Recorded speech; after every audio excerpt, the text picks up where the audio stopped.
ये है against the gods के सीजन 2 का नोवेल एक्सप्लेनेशन पार्ट 101। पिछले एपिसोड के लास्ट सीन में देखा था कि सन मून डिवाइन हॉल से बचने के लिए जैस्मिन ने युनचे को प्रीमोडियल आर्क में फ्रोजन क्लाउड एसगार्ड की सभी फेरिया के साथ भागने को कहा, जिस पर युनचे ने मना कर दिया। जैस्मिन ने फिर लिटिल डीमन एम्प्रेस का नाम लेते हुए कहा कि युनचे उसकी पावर को यूज करने को कह सकता है, जिसके लिए भी युनचे ने मना करते हुए कहा, मेरे पास अभी भी कम से कम 12 घंटे हैं प्लान सोचने के लिए। उसने बताया कि ये चिंगशेंग की यादों के हिसाब से सन मून डिवाइन हॉल से सबसे तेज प्रोफाउंड आर्क को यहां आने में 12 घंटे का ही वक्त लगेगा। अब आगे जैस्मिन ने टॉपिक बदलते हुए पूछा, क्या तुम उनकी स्ट्रेंथ बढ़ाने के लिए ओवरलॉर्ड पिल का इस्तेमाल करने वाले हो? युनचे ने हां में सिर हिलाया और कंफर्म किया कि यही एक रास्ता है। उसने प्लान बनाया कि वो great way of the Buddha का इस्तेमाल करके 2000 डिसाइपल्स में से हर एक को उस पावरफुल एनर्जी को रिफाइन करने में मदद करेगा। जब जैस्मिन ने बताया कि उसके पास सिर्फ 37 पिल हैं, तो युनचे ने कॉन्फिडेंस से कहा कि वो ब्लैक मून मर्चेंट गिल्ड से इसके सस्ते लेकिन पावरफुल इंग्रेडिएंट्स खरीद सकता है, और यह भी बताया कि उसे वैसे भी डिवाइन फीनिक्स एम्पायर एक ट्रिप मारनी है। जैस्मिन हल्के से हंसी और बोली, 2000 ओवरलॉर्ड पिल, तुम्हारा दिल तो सच में इस फ्रोजन क्लाउड एसगार्ड पर आ गया है। युनचे ने गंभीरता से कहा, मुझ पर उनका एहसान है और अब मैं उनका एसगार्ड मास्टर हूं। जैस्मिन ने तंज कसा, टिस्क टिस्क, यह साफ साफ चू युएचैन के लिए तुम्हारे गिल्ट की वजह से है। तुम्हारे जैसे बड़े अय्याश को कोई चीज अगर अक्लमंदी से बिहेव करने पर मजबूर कर सकती है तो वो वही औरत है। जैस्मिन की बातें युनचे की सोल में चुभ गईं। उसने सोचा, 3 साल बीत गए, लिटिल फेरी तुम कहां हो? पता नहीं ब्लैक मून मर्चेंट गिल्ड को कुछ पता चला या नहीं। उसी वक्त सन मून डिवाइन हॉल में जैसे ही ये जी मरा, उसकी आखिरी यादें ये सिंहन के दिमाग में फ्लैश हुईं, जिसमें युनचे का चेहरा साफ साफ दिखा। ये सिंहन धीरे से उठा, उसके हाथ गुस्से से मुड़ने लगे और उसका चेहरा काला और भयानक हो गया। उससे निकल रही किलिंग इंटेंट ने उसके प्रोटेक्टर्स को हैरानी में जमा दिया। ये सिंहन ने धीरे से पूछा, उसकी आवाज किसी डीमन के गुर्राने जैसी थी, मेरे पिता सुप्रीम ओशन पैलेस गए हैं। वो कौन सा प्रोफाउंड आर्क इस्तेमाल करके गए? उसके हेड सर्वेंट ने कांपती हुई आवाज में जवाब दिया, वो रेनबो सन आर्क ले गए हैं। ये सिंहन की आंखों में एक फोकस आया। उसने एक बहुत गहरी आवाज में कहा, तो सन मून सेक्रेड आर्क अभी भी यहीं है। तुरंत 9th, 11th, 15th और 17th एल्डर्स को मुझसे आकर मिलने के लिए कहो। उसने आगे कहा, मैं तुम्हें सन मून सेक्रेड आर्क तैयार करने के लिए 1 घंटा देता हूं। मैं खुद इस घटिया ब्लू विंड टेरिटरी में जाना चाहता हूं। सीन शिफ्ट होता है। युनचे ये सिंहान के नेचर को समझता था। यह जानकर कि वो जिंदा है, ये सिंहान शायद खुद आएगा और अपने साथ एक ऐसा संकट लाएगा जो अभी टाले गए संकट से भी बड़ा होगा। एक लंबी सांस लेकर युनचे ने प्राइमोर्डियल प्रोफाउंड आर्क बुलाया और ब्लू विंड इंपीरियल सिटी लौट गया। ऊपर आसमान में क्रिस्टल जैसी आंखें चुपचाप उसे देख रही थीं। सफेद कपड़ों में एक फेरी जैसी औरत जो आइस स्पिरिट से घिरी हुई थी, अपनी नीले कपड़े पहने डिसाइपल के साथ खड़ी थी। नीले कपड़ों वाली लड़की ने खुशी से कहा, मास्टर, नतीजा तो उम्मीद से बिल्कुल अलग निकला, पर अजीब है कि एक आदमी अब उनका सेक्ट मास्टर है। सफेद कपड़ों वाली औरत ने नरम लहजे में जवाब दिया, अगर वो उनकी रक्षा कर सकता है तो उसके जेंडर से कोई फर्क नहीं पड़ता। वो युनचे को ऑब्जर्व कर रही थी और उसे यह अजीब लग रहा था कि कैसे उसके शरीर में फ्रोजन एंड डिवाइन आर्ट की एक्सट्रीम कोल्डनेस और गोल्डन क्रो फ्लेम्स की वॉयलेंस बिना किसी इंस्टेबिलिटी के एक साथ मौजूद थी। नीले कपड़ों वाली लड़की ने हैरानी से कहा, तो वो सच में गोल्डन क्रो फ्लेम्स थी? अगर फ्लेम गॉड रेल्म को पता चला तो वो जरूर जांच करेंगे।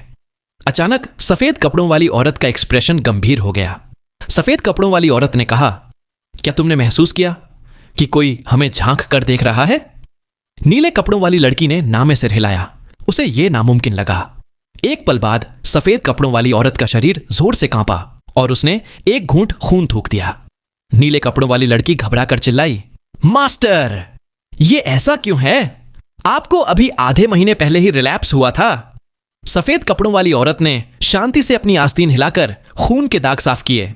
उसकी ऑरा आधे से भी ज्यादा कमजोर हो चुकी थी। उसने कहा कि 1000 साल पहले लगी उसकी जानलेवा चोटें अब उस पर हावी हो रही हैं और उसका समय कम है।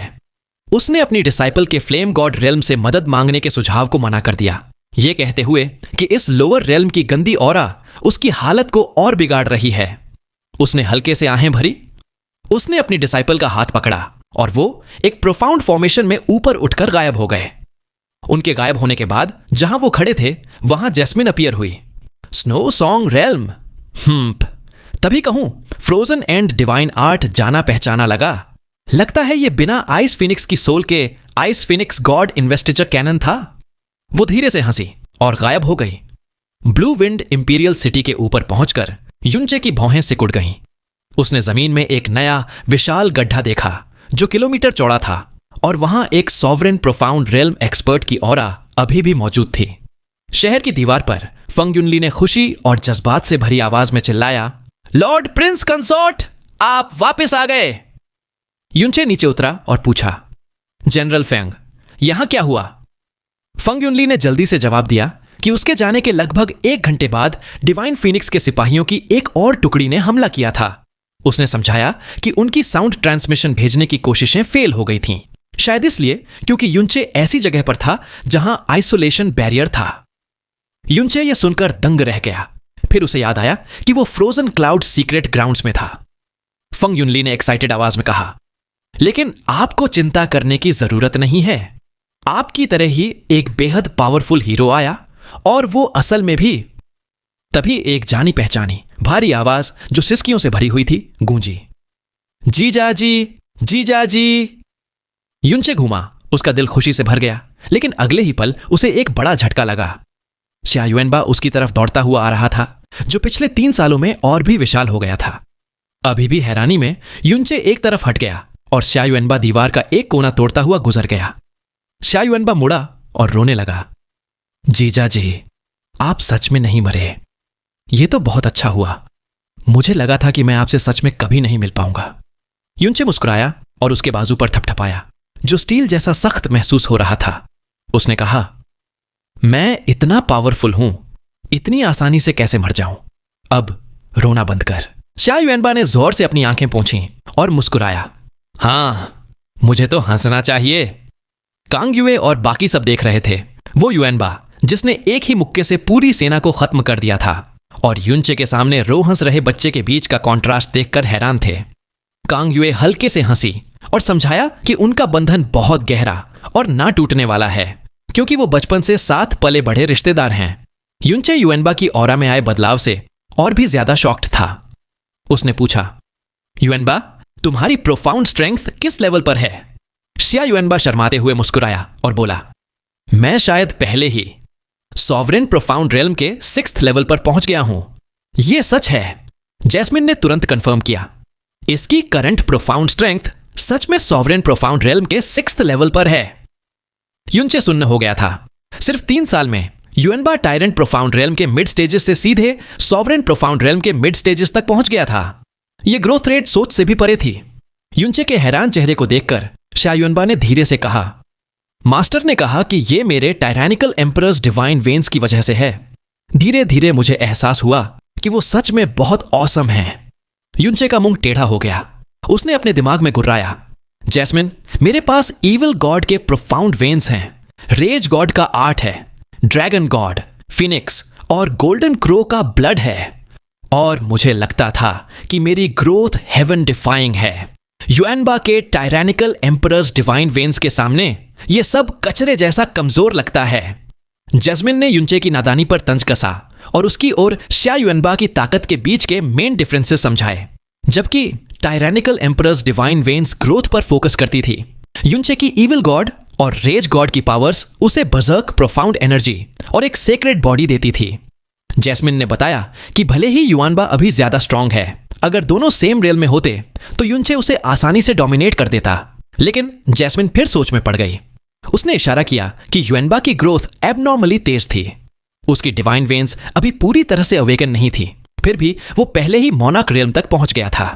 उसने समझाया कि इतनी तेजी से तरक्की करना सिर्फ नॉर्मल कल्टीवेशन से इम्पॉसिबल है। जैस्मिन ने पूरे यकीन के साथ कहा, इसका मतलब है कि उसकी वेन्स में एक इनहेरिटेड पावर है जो एक बहुत ही स्ट्रांग माता पिता से मिली है। युनचे ने इसका विरोध करते हुए कहा कि युएनबा के पिता एक नॉन कल्टीवेटिंग मर्चेंट थे और उसकी मां बहुत पहले गुजर चुकी थी। जैस्मिन ने टोंट मारते हुए कहा, यह सबसे बड़ा मजाक है। उसने खुलासा किया कि एक बच्चे के पास टायरैनिकल एम्परर्स डिवाइन वेन्स और दूसरे के पास 9 प्रोफाउंड एक्सक्विजिट बॉडी और heart of snow glazed glass होने का मतलब है कि उनके माता पिता बिल्कुल भी ऑर्डिनरी नहीं हो सकते। खासकर उनकी मां, वो जरूर एक ऐसे रेल्म की प्रैक्टिशनर रही होगी जो उसकी अभी की समझ से परे था। युनचे के पास कहने को कुछ नहीं बचा। उसी रात रोशनी से जगमगाते मून एम्ब्रेसिंग पैलेस में माहौल गंभीर था। युनचे, कांग युए और शिया युअनबा पिछले 3 सालों के बारे में बात कर रहे थे। उनके मिलन की खुशी पर डिवाइन फिनिक्स एम्पायर के हाथों उनके नेशन की तबाही का साया था।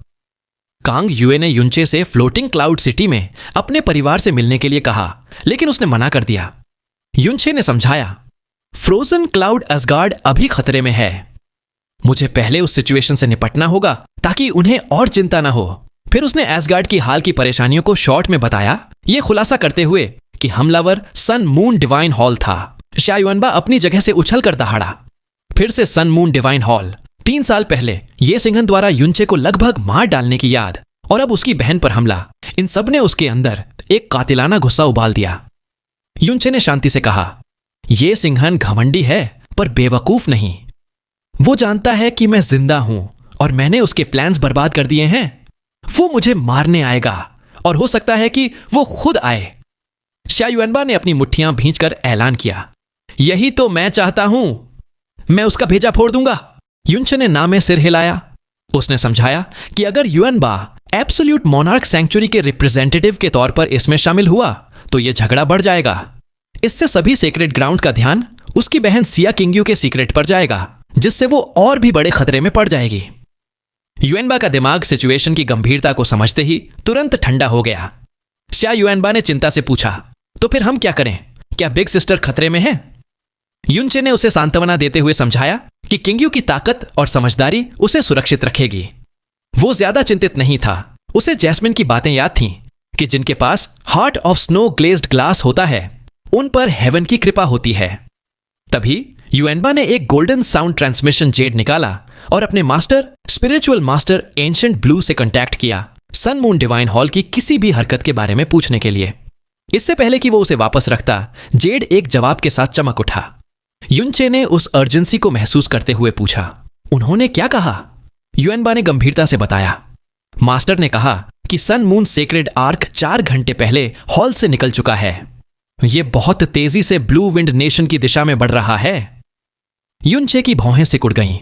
सन मून सेक्रेड आर्क उनका सबसे बेहतरीन जहाज था, जिसे सिर्फ हेवनली मोनार्क, ये मेक्सी या उसका बेटा, ये सिंघन ही कंट्रोल करते थे। क्योंकि ये मेक्सी सुप्रीम ओशन पैलेस में था, इसका मतलब था कि ये सिंघन जहाज पर सवार था। शिया युअनबा ने कहा, वो लगभग 8 घंटे में पहुंच जाएंगे। उसका शरीर गुस्से और एक्साइटमेंट के मिश्रण से तना हुआ था। उसने पूछा, जीजा जी, हमें क्या करना चाहिए? नंबर 7 अंडर हेवन ने सुझाव दिया कि वो युनचे के प्रोफाउंड आर्क का इस्तेमाल करके फ्रोजन क्लाउड एसगार्ड से लोगों को निकाल लें, जिस पर युनचे ने कहा, नहीं, अगर ये सिंघन को मैं वहां नहीं मिला तो वो मुझे बाहर निकालने के लिए ब्लू विंड इंपीरियल सिटी या फ्लोटिंग क्लाउड सिटी को निशाना बनाएगा। नंबर 1 अंडर हेवन इस बात से सहमत था कि एक सीक्रेट ग्राउंड का सामना करना नामुमकिन है और उसने युनचे से भाग जाने का आग्रह किया। युनचे ने शांत एक्सप्रेशन के साथ कहा, वो आखिरी उपाय है। वो उस शहर को जिसे बचाने के लिए उसकी पत्नी ने लड़ाई लड़ी, अपनी वजह से बर्बाद नहीं होने दे सकता था। मेरे पास एक प्लान है, लेकिन ये एक जुआ है। फिर वो उठा और अपने आदेश दिए, युएनबा, तुम और अंडर हेवन भाई बहन यहीं रहोगे और इंपीरियल सिटी की रक्षा करोगे। शाओयुन, तुम मेरे साथ फ्रोजन क्लाउड एसगार्ड चलो अभी। नंबर 7 अंडर हेवन ने शाओयुन की सुरक्षा की चिंता करते हुए विरोध किया। युनचे ने उसे शाओयुन को खींचते हुए विश्वास दिलाया, चिंता मत करो, वो मेरे साथ ज्यादा सुरक्षित है। मैं वादा करता हूं कि उसके सिर का एक बाल भी बांका नहीं होगा। नंबर 1 अंडर हेवन ने पूछा, ब्रदर युन, आप आखिर करने क्या जा रहे हैं? युनचे मुस्कुराया। उसकी आंखों में एक अजीब सी चमक थी। वो कहता है, सरल शब्दों में, हम उन्हें डराकर वापस भेजने वाले हैं। अगर यह काम कर गया तो वो हमें लंबा टाइम परेशान नहीं करेंगे। अगर फेल हो गया तो हम भाग जाएंगे। कांग युए को आखिरी बार विश्वास भरी नजर से देखने के बाद युनचे और शाओयुन हॉल से बाहर निकल गए, बाकी सबको यह सोचते हुए छोड़कर कि वो कॉन्टिनेंट की सबसे पावरफुल ताकतों में से एक को कैसे डराने का प्लान बना रहा था। दूसरी तरफ सन मून सेक्रेड आर्क जैसे हाई क्वालिटी प्रोफाउंड आर्क्स बहुत तेज स्पीड से सफर करते हैं, लेकिन उनमें बेहिसाब प्रोफाउंड जेड खर्च होता है, इसलिए सेक्रेड ग्राउंड्स भी उन्हें सिर्फ इमरजेंसीज के लिए ही रखते हैं। हवा में कई हजार मीटर ऊपर सिल्वर जैसा दिखने वाला सन मून सेक्रेड आर्क बहुत तेजी से ब्लू विंड नेशन की तरफ उड़ रहा था। अंदर यह सिंघन का चेहरा एकदम ठंडा पड़ा हुआ था। आर्क इस्तेमाल करने के उसके जल्दबाजी में लिए गए फैसले से उसे अपने बाप से सजा जरूर मिलेगी, लेकिन उसे इसका कोई पछतावा नहीं था। उसके साथ 19 और लोग थे। उसके पर्सनल टायरेंट प्रोफाउंड रियल्म के 15 प्रोटेक्टर्स और सन मून डिवाइन हॉल के 4 पावरफुल एल्डर्स जो सभी मोनार्क्स थे। ये थे 11th एल्डर येज़वानयुन, 15th एल्डर येशी, 17th एल्डर येशुरान और सबसे तगड़ा 9th एल्डर ये गाइंग जो सॉवरेन प्रोफाउंड रियल्म के 7th लेवल पर था। 15th एल्डर येशी ने बेपरवाही से कहा, क्या यंग मास्टर एक मामूली से युनचे को ज्यादा इंपॉर्टेंस दे रहे हैं? उसे और ये शुरन को लग रहा था कि यह मिशन कुछ ज्यादा ही हो रहा है, जैसे चिड़िया मारने के लिए तलवार निकाल ली हो। यह सिंघन ने ठंडी आवाज में कहा, युनचे मरना ही चाहिए, लेकिन 9th एल्डर ये गायंग ने सावधान रहने की सलाह दी। उसने गंभीरता से जवाब दिया, हमें सावधान रहना होगा, युनचे से नहीं बल्कि उस मास्टर से जो पर्दे के पीछे से उसे सपोर्ट कर रहा है। 11th एल्डर येज़वानयुन भी सहमत थे। उन्होंने कहा, युनचे की ग्रोथ अजीब है। 3 साल पहले वो एक उभरता हुआ टैलेंट था, अब वो पल भर में ओवरलॉर्ड्स को मार सकता है। कोई भी सेक्रेड ग्राउंड इतनी जल्दी किसी को तैयार नहीं कर सकता। यह सोचना भी मुश्किल है कि किस तरह का एक्सपर्ट ऐसे डिसाइपल को तैयार कर सकता है। ये गाइंग ने अपनी बात जारी रखी। युनचे के प्राइमोर्डियल प्रोफाउंड आर्क हादसे के बाद मिस्टीरियस तरीके से बच जाने का जिक्र करते हुए उसे यह शक भरा लगा कि जो इंसान मर चुका था वो इतनी डरावनी ताकत के साथ वापस कैसे आ सकता है। येश ने मुस्कुराते हुए इसका विरोध किया। यह तो आसान है समझना। उसने थ्योरी दी कि युनचे कभी मरा ही नहीं, बल्कि एब्सोल्यूट मोनार्क सैंक्चुरी के एक स्पेशल ब्रेसलेट का इस्तेमाल करके भाग गया था, बिल्कुल सिया युएनबा और प्रिंसेस स्नो की तरह। वो शायद 3 साल तक सन मून डिवाइन हॉल और डिवाइन फेनिक्स सेक्ट से बचने के लिए छिपा रहा था। ये शुरान ने सहमत होते हुए सिर हिलाते हुए कहा, यही एक लॉजिकल एक्सप्लेनेशन लगता है। यह थ्योरी एल्डर्स को काफी हद तक आराम दे गई। ये गाइंग ने सोल इम्प्रिंट्स को लेकर आखिरी चिंता जताई कि युनचे ने उन्हें कैसे हैंडल किया, लेकिन बाकियों ने इसे ज्यादा सोचना कहकर टाल दिया। ये गाइंग हंसते हुए बोला, शायद मैं सच में ज्यादा सोच रहा हूं। जैसे ही वो ब्लू विंड नेशन की सीमा के पास पहुंचे, उनका कॉन्फिडेंस वापस आ गया। येशी ने कहा, पता नहीं युनचे अब तक चूहे की तरह दुम दबाकर भाग गया होगा या नहीं। उसी वक्त फ्रोजन क्लाउड एसगार्ड में युनचे और शाओयुन प्राइमोर्डियल प्रोफाउंड आर्क के अंदर इंतजार कर रहे थे।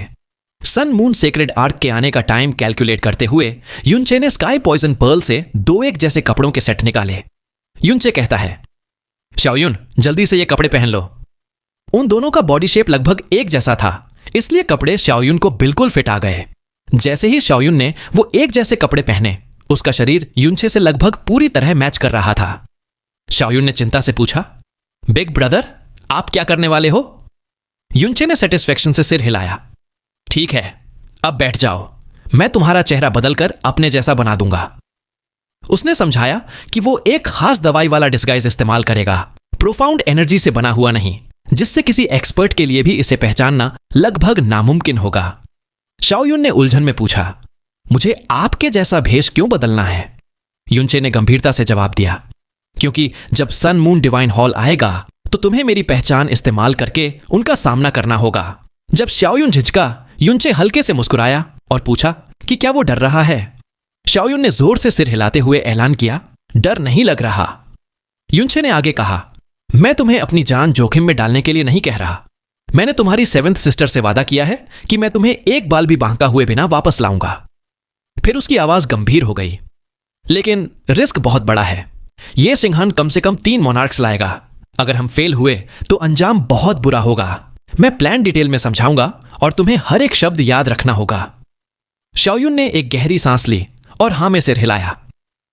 बाद में युनचे ने प्राइमोर्डियल प्रोफाउंड आर्क को अपनी हथेली के साइज का छोटा करने के बाद उसे बाहर निकाला। उसने उसे फ्रोजन क्लाउड एसगार्ड के मेन गेट्स के पास बर्फ के 2 ब्लॉक्स के बीच छिपा दिया।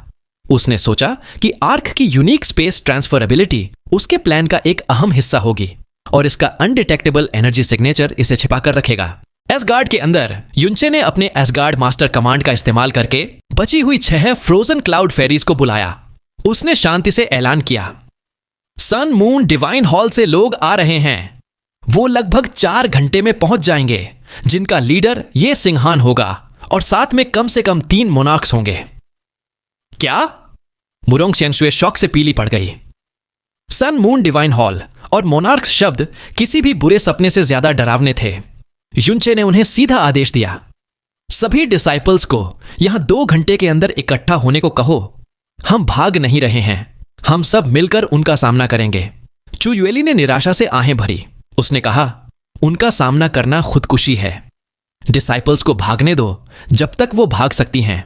युनचे ने मना करते हुए कहा, मैंने कभी नहीं कहा कि मैं चाहता हूं कि तुम मरने जाओ। मुझ पर भरोसा रखो। मैं इसकी गारंटी नहीं दे सकता कि मैं एसगार्ड को बचा पाऊंगा, लेकिन मैं सबकी जान बचा सकता हूं।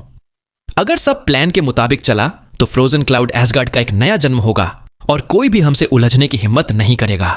इतने बुरे हालात में भी उसका कॉन्फिडेंस देखकर 6 फेरीज लजवाब हो गईं। आखिरकार चू युएली बोली, ठीक है, आप हमारे असगार्ड मास्टर हैं, हम आप पर विश्वास करेंगे। मुरोंग चेंगशु ने सिर हिलाया, हम अभी डिसाइपल्स को इकट्ठा करने जाती हैं। युनचे ने आगे कहा, मैं फ्रोजन एंड डिवाइन हॉल में एक बैरियर लगा रहा हूं। मेरे बाहर आने तक किसी को पास मत आने देना। फिर वो बिना कोई और एक्सप्लेनेशन दिए उड़ गया। 4 घंटे तनाव भरी शांति में बीत गए। फ्रोजन क्लाउड असगार्ड की सभी डिसाइपल्स मेन गेट्स के सामने इकट्ठा हो चुकी थीं। अचानक एक कान फाड़ने वाली आवाज ने आसमान को चीर दिया और एक सिल्वर का प्रोफाउंड आर्क अपीयर हुआ जो सिर्फ 300 मीटर दूर रुक गया। एक भारी दम घोंटने वाला प्रेशर पूरे इलाके पर छा गया, जिससे मुरोंग चेंगशु की भी सांस रुकने लगी। डिसाइपल्स ने मुड़कर देखा तो युनचे हवा में चलते हुए आ रहा था। उसकी मौजूदगी अजीब तरह से शांत थी। वो उनके सामने खड़ा हो गया। उसकी नजर दुश्मन के जहाज पर टिकी हुई थी। उसने ऐलान किया, मैं युनचे अपनी शान की कसम खाकर कहता हूं कि मैं फ्रोजन क्लाउड एसगार्ड को गिरने नहीं दूंगा। चाहे कुछ भी हो, घबराना मत। शायद तुम्हें पता चलेगा कि सन मून डिवाइन हॉल उतना डरावना नहीं है जितना तुम सोचती हो। उसके शब्द एक गर्म हवा की तरह थे, जिसने उनकी काफी निराशा को दूर कर दिया। आर्क का दरवाजा खुला और बेहद ज्यादा पावर रेडिएट करते हुए बहुत से फिगर्स बाहर निकले। युनचे ने अपने हाथ बांध लिए और उसके होंठों पर एक टोंट भरी मुस्कान आ गई। ये सिंहन को देखकर युनचे ने कहा, ये सिंहन आखिरकार आ ही गए। मैं सोच रहा था कि तुम्हारा प्रोफाउंड आर्क कितना शानदार होगा, लेकिन लगता है ये बस ठीक ठाक ही है। तुमने मुझे इतना लंबा इंतजार करवाया। आर्क से बाहर निकलने वाला हर शख्स जम सा गया। उन्होंने उम्मीद की थी कि युनचे डर से कांपता हुआ या भागता हुआ मिलेगा। इसके बजाय वो उनका इंतजार कर रहा था और उसकी शांत और घमंडी नजर से उन्हें ऐसा महसूस हो रहा था जैसे वो जो शिकारी थे खुद एक जाल में आ फंसे हों। युनचे को देखकर यह सिंहान के दिल में ऐसी नफरत उठती है जिसे बयां नहीं किया जा सकता। ये वही आदमी था जिसने प्राइमोर्डियल प्रोफाउंड आर्क में उसके सारे प्लान्स चौपट कर दिए थे। अगर युनचे नहीं होता तो वो कब का फेंग शुएर की डिवाइन फिनिक्स बॉडी हासिल कर चुका होता और उसकी स्ट्रेंथ आसमान छू रही होती। उसके सारे प्लान्स युनचे ने बर्बाद कर दिए थे और अब 3 साल बाद युनचे न सिर्फ जिंदा था बल्कि इतना स्ट्रांग हो गया था कि उसके आदमियों को मार सके और उसकी खुद की पावर को भी पार कर सके। उसके अंदर गुस्से और किलिंग इंटेंट का तूफान उठ रहा था। सिर्फ उसके दिमाग की ठंडी लॉजिक जो उसे चेतावनी दे रही थी कि वो शायद युनचे का मुकाबला ना कर पाए, उसे हमला करने से रोक रही थी। यह सिंहान एक घटिया सी स्माइल के साथ कहता है, सोचना भी मुश्किल है कि तू अभी तक जिंदा है। यह तो एक बहुत बड़ा सरप्राइज है। मेरा सबसे बड़ा पछतावा यही था कि मैंने तुझे अपने हाथों से चीरकर टुकड़े टुकड़े नहीं किया और अब तू खुद मेरे पास चलकर आ गया है। बोलते बोलते उसकी नजर फ्रोजन क्लाउड एसगार्ड की औरतों पर पड़ती है। उसकी आंखें एकदम से गर्मी से लाल हो जाती हैं। वो आगे कहता है, युनचे, मैं अचानक से तेरा शुक्रगुजार हो गया हूं। मुझे नहीं पता था कि फ्रोजन क्लाउड एसगार्ड इतनी कमाल की जगह है जहां इतनी सारी पियरलेस सुंदरियां मेरे एंजॉयमेंट के लिए हैं। वो अपने होंठ छांटता है और उसकी गंदी नजर उसके पिछले सारे गुस्से को निगल जाती है। उसका वो गंदा एक्सप्रेशन देखकर फ्रोजन क्लाउड असगार्ड की औरतों के मन में घिन भर जाती है। वो अपनी आइस सोर्ड्स को कस लेती हैं। उसके हाथों से बेइज्जत होने से बेहतर मरने के लिए तैयार थी। युनचे जोर से हंसता है। ये शिंगहान, तेरी मौत सर पर है और तेरे पास अभी भी सपने देखने का टाइम है। ये तो बहुत फनी है। ये शिंगहान उससे भी ज्यादा जोर से हंसता है। मेरी मौत? लगता है 3 साल और जिंदा रहकर तू एक बेवकूफ बन गया है जिसे यह भी नहीं पता कि कौन मरने वाला है। तभी यश कहता है, यंग मास्टर, अपनी सांस बर्बाद करने की जरूरत नहीं है। मुझे उसे आपके लिए पकड़ने दीजिए। ये गाइंग उसे रोकते हुए चिल्लाता है, रुको, क्या तुम्हें कुछ गड़बड़ नहीं लग रही? वो जानते थे कि हम आ रहे हैं और हमारा इंतजार कर रहे थे। युनचे डरा हुआ नहीं है। वो ऐसे दिख रहा है जैसे उसने कोई जाल बिछाया हो। येशी आगे बहस करता है, मैंने एरिया चेक कर लिया है। यहां कोई स्ट्रांग एक्सपर्ट नहीं है। सबसे स्ट्रांग बंदा 8th level of the emperor profound realm पर है और युनचे खुद सिर्फ एम्परर प्रोफाउंड रेल्म के 3rd लेवल पर है। वो बस ब्लफ कर रहा है क्योंकि वो जानता है कि वो बचकर नहीं भाग सकता। ये गाइंग उसकी बात काटते हुए कहता है, क्या तुम्हें सच में लगता है कि एक 20 साल का लड़का हम जैसे पुराने एक्सपर्ट्स के सामने इतना शांत रहने का नाटक कर सकता है? जरूर उसके पीछे कोई है। हम यंग मास्टर की जान को खतरे में नहीं डाल सकते, भले ही इसका चांस 1 बिलियन में एक ही क्यों ना हो। अगर उन्हें कुछ भी हुआ तो हमारी पूरी फैमिली भी उनके साथ मारी जाएगी। उसकी बातें सुनकर दूसरे एल्डर्स कांप जाते हैं। वो कोई भी जल्दबाजी का कदम उठाने से डरते हैं और इसके बजाय छिपे हुए औरस के लिए एरिया को स्कैन करने लगते हैं। ये गाइंग कहता है, उसका अभी का एटीट्यूड नॉर्मल नहीं है। पहले मुझे इस मामले की तह तक जाने दो। एक बार जब हम उसकी सारी चालें एक्सपोज कर देंगे और कंफर्म कर लेंगे कि उससे कोई खतरा नहीं है, तब हम उसे मार सकते हैं। युनचे उन्हें चिढ़ाता है, ओ, इतने चुप क्यों हो गए? क्या तुम लोग मुझे पकड़ने नहीं वाले थे? करोगे या नहीं? हकीकत में युनचे की पीठ ठंडे पसीने से भीग चुकी थी। जस्मिन ने अभी अभी उसे उसके दुश्मनों की स्ट्रेंथ के बारे में बताया था। एक 3rd level of the sovereign profound realm पर था, 2 5th लेवल पर और एक ये गाइंग 7th लेवल पर था। वो एक मॉन्स्ट्रस एग्जिस्टेंस था। यहां तक कि ये सिंघान खुद भी 8th level of the tyrant profound realm तक पहुंच चुका था। अगर येशी ने हमला कर दिया होता तो युनचे के पास प्राइमोडियल प्रोफाउंड आर्क में भागने के अलावा कोई ऑप्शन नहीं बचता। खुशकिस्मती से उसका ब्लफ काम कर गया था। ये गाइंग आगे बढ़ता है और उसका जबरदस्त ऑरा पूरे एरिया में फैल जाता है। वो कहता है, युनचे, हमारे सन मून डिवाइन हॉल की नजरों में तुम्हारा टैलेंट कुछ भी नहीं है। अगर तुम मेरे सवालों का आराम से जवाब दोगे तो शायद हम तुम्हारे पीछे खड़ी इन औरतों को बख्श दें। युनचे जोर से हंसता है। वो कहता है, मुझे मारोगे? सिर्फ एक लेवल 3 मोनार्क, 2 लेवल 5 मोनार्क्स और एक लेवल 7 मोनार्क के साथ? यह मेरी लाइफ का सबसे बेस्ट जोक है। क्या सन मून डिवाइन हॉल में तुम सभी घमंडी बेवकूफ हो? चारों ग्रेट एल्डर्स और ये सिंगन के एक्सप्रेशंस एकदम से बदल जाते हैं। ये उसकी बेइज्जती की वजह से नहीं था, बल्कि इसीलिए था क्योंकि युनचे ने बिना एक भी गलती के उनकी एग्जैक्ट प्रोफाउंड स्ट्रेंथ्स बता दी थी। किसी भी प्रोफाउंड प्रैक्टिशनर की असली स्ट्रेंथ का पता लगाने के लिए आपका प्रोफाउंड लेवल उससे ज्यादा होना जरूरी है। लेकिन युनचे ने चारों मोनार्क्स की स्ट्रेंथ बिल्कुल आराम से बता दी थी, यहां तक कि लेट स्टेज मोनार्क ये गाइंग की भी। ये एक एम्परर प्रोफाउंड रेल्म वाले बंदे के लिए इम्पॉसिबल था। इसका सिर्फ एक ही मतलब हो सकता था, यहां कोई छिपा हुआ एक्सपर्ट मौजूद है जो ये गाइंग से भी कहीं ज्यादा स्ट्रांग है।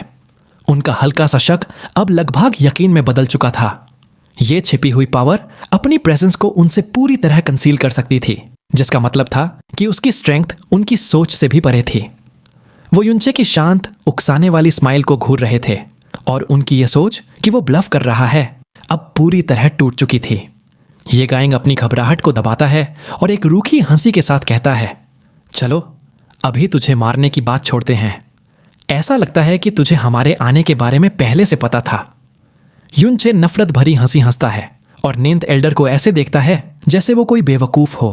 वो कहता है, बिल्कुल मुझे पता था। जब मैंने येजी को मारा तो मैंने उसके डेथ इम्प्रिंट का इस्तेमाल करके उसकी मौत की खबर सीधे तुम्हारे यंग मास्टर तक पहुंचा दी थी। मेरा मकसद तुम सबको यहां खींच कर लाना था। और तुम्हें इस बात पर शक है कि मुझे कैसे पता चला?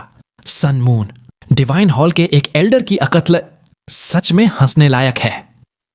ये गाय की आंखें गुस्से से कांप जाती हैं, लेकिन वो शांति से पूछता है, तेरा मतलब है तुझे डेथ इम्प्रिंट के बारे में पता था और तूने जानबूझकर इसका इस्तेमाल किया ताकि हमारे यंग मास्टर को पता चल जाए। युनचे मजाक उड़ाते हुए जवाब देता है, और नहीं तो क्या। तुमने कभी सोचा कि तुम्हें सिर्फ येजी का डेथ इम्प्रिंट क्यों मिला, लेकिन ये चिंगशेंग का क्यों नहीं? सन मून डिवाइन हॉल के मेंबर्स के चेहरे बदल जाते हैं। उन्हें शक हुआ था कि युनचे ने उन्हें जानबूझकर यहां फंसाया है, लेकिन उन्होंने इस ख्याल को इम्पॉसिबल समझकर टाल दिया था। भला सन मून डिवाइन हॉल को जाल में फंसाने की हिम्मत कौन करेगा?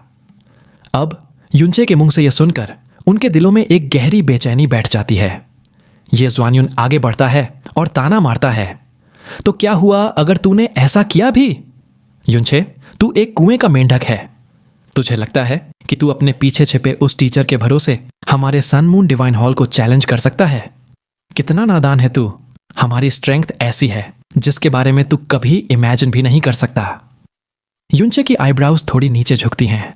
वो कहता है, ओह, तुम जानते हो मेरा मास्टर कौन है? येशु गुस्से से कहता है, युनचे के बच्चे, भले ही तेरे 100 मास्टर भी होते, आज तू अपनी जान नहीं बचा पाता। युनचे की आवाज गहरी हो जाती है और वो ऐलान करता है, मेरे मास्टर आम तौर पर अपनी ही एक छोटी सी दुनिया में रहते हैं और मेरी हिम्मत नहीं कि मैं उन्हें डिस्टर्ब करूं। लेकिन फ्रोजन क्लाउड एसगार्ड का तुमसे कोई झगड़ा नहीं था, फिर भी तुमने इतनी बेरहमी दिखाई, उनके 2 पिछले सेक्ट मास्टर्स को मार डाला। अगर मैं इसका बदला नहीं ले सका तो मैं नया सेक्ट मास्टर बनने के लायक नहीं हूं। वो अपना बायां हाथ उठाता है। इसीलिए आज मैं अपने मास्टर की स्ट्रेंथ उधार लूंगा और तुम सबके खून को बलि चढ़ाऊंगा।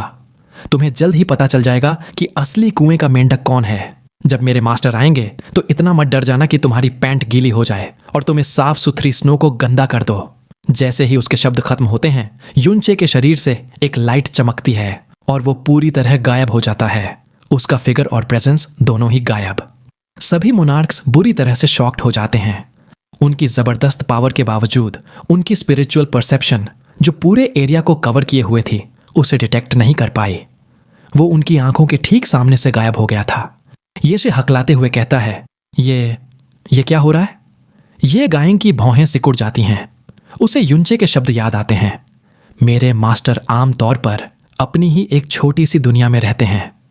उसका दिल कांप जाता है। क्या उसका मास्टर कहानियों की तरह अपना खुद का डायमेंशन बना सकता है? उनके शौक के बीच एक लाइट चमकती है और युनचे फिर से सामने आ जाता है। अब वो उनकी तरफ नहीं देख रहा था। उसका सर झुका हुआ था और ऑरा सिमट गया था। उसका पोस्चर एक गहरी इज्जत वाला था। ये दहाड़ता है, युनचे, कहां है तेरा मास्टर? ये मत कहना कि उसने सन मून डिवाइन हॉल का नाम सुना और डर के भाग गया। हा हा। उसकी हंसी अचानक रुक जाती है। एक बूढ़ी भारी आह गूंजती है, जैसे कि किसी बहुत पुराने जनरेशन से आ रही हो। उसके साथ एक अनंत न बयान किया जा सकने वाला शानदार प्रेशर आता है जो आसमान और जमीन को भर देता है। पूरी दुनिया मौत जैसे सन्नाटे में डूब जाती है। चारों मोनार्क्स को ऐसा महसूस होता है जैसे कोई पहाड़ों की रेंज उनकी छाती को कुचल रही हो। उनकी सांस रुक जाती है, उनके दिल लगभग बंद हो जाते हैं और उनके शरीर बेकाबू होकर कांपने लगते हैं। वो मुश्किल से अपने सर उठा पाते हैं। उनकी आंखों की पुतलियां सिकुड़ जाती हैं जब वो एक बड़े से ब्लैक रोब में एक फिगर को हवा में से अपीयर होते देखते हैं। उनकी हिम्मत नहीं होती कि वो उसकी आंखों से आंखें मिला सकें। ये ऑरा ऐसा था जिसे वो ना तो बयान कर सकते थे और ना ही इमेजिन। दुनिया के पिनिकल पर मोनार्क्स होने के नाते कोई भी ऑरा उन्हें कांपने पर मजबूर नहीं कर सकता था। फिर भी इस आदमी के सामने वो समुद्र के सामने रेत के दानों की तरह छोटा महसूस कर रहे थे। ज्यादा डरावनी बात यह थी कि ये ऑरा शांत था। ये जानबूझकर दिखाई गई ताकत नहीं थी। ये बस वो प्रेजेंस थी जो वो आम तौर पर रखता था। युनचे घुटनों के बल बैठकर ग्रीट करते हुए कहता है, मास्टर। उसकी आवाज, जो पहले घमंडी थी, अब गहरी इज्जत और थोड़े डर से भरी हुई थी। ये सिंहान का चेहरा बदसूरत हो जाता है। चारों एल्डर्स एक दूसरे को देखते हैं। उनकी आंखें शौक से भरी हुई थीं। एक ऐसा ऑरा जो मोनार्क्स को डर से कांपने पर मजबूर कर दे। इसका मतलब था कि इस इंसान की स्ट्रेंथ यकीनन उनके अपने सन मून डिवाइन हॉल के हेवनली मोनार्क से भी ज्यादा थी। वीडियो को लाइक और हाइप करके, चैनल को सब्सक्राइब करके हमारी छोटी सी फैमिली का हिस्सा बन जाइए। साथ ही जिनसे कल तक का इंतजार नहीं हो रहा, वो मेंबरशिप लेकर कल का वीडियो आज ही देख पाएंगे।